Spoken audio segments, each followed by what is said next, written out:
কোনো সিনেমা বা সিরিজে না, বরং বাস্তবেই মোদির বিরুদ্ধে এবার যুদ্ধ ঘোষণা করলেন তামিল অভিনেতা থালাপতি বিজয়।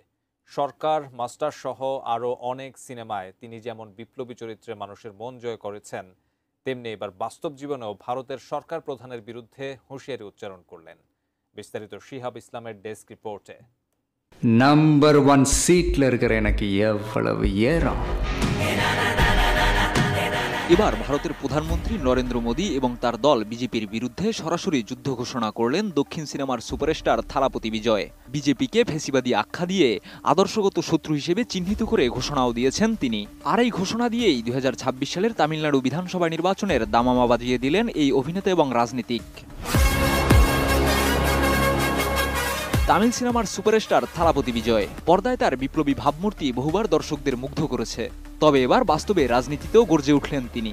মাদুরাইয়ের পারিভাতিতে অনুষ্ঠিত তার দল তামিলাগা বেট্রি কাজাগামের দ্বিতীয় রাজ্য সম্মেলনে হাজারো সমর্থকের সামনে বিজয় ঘোষণা দেন আসন্ন বিধানসভা নির্বাচনে তিনি কোনো জোটে যাবেন না, একাই লড়বেন। अरे मैं वो प्लेयर है सर जिसे भले ही गेम ना आता हो, मैदान में उतरा ना तो खलबली मचा देगा।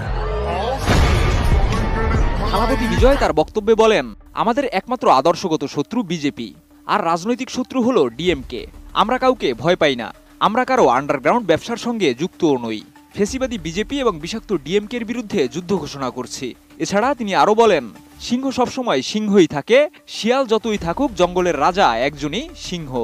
There are so many jackals and other animals in the forest, but there will be only one lion, and even if it is single, it will be the king of jungle. Antibacterial additive যুক্ত সেরা water tank বিশুদ্ধ পানিতে bacteria জন্মাতে দেয় না। রাজনৈতিক বিশ্লেষকদের মতে থালাপতি বিজয় এবার নিজ দলকে তামিলনাড়ুর রাজনীতিতে তৃতীয় ফ্রন্ট হিসেবে দাঁড় করানোর চেষ্টায় আছেন।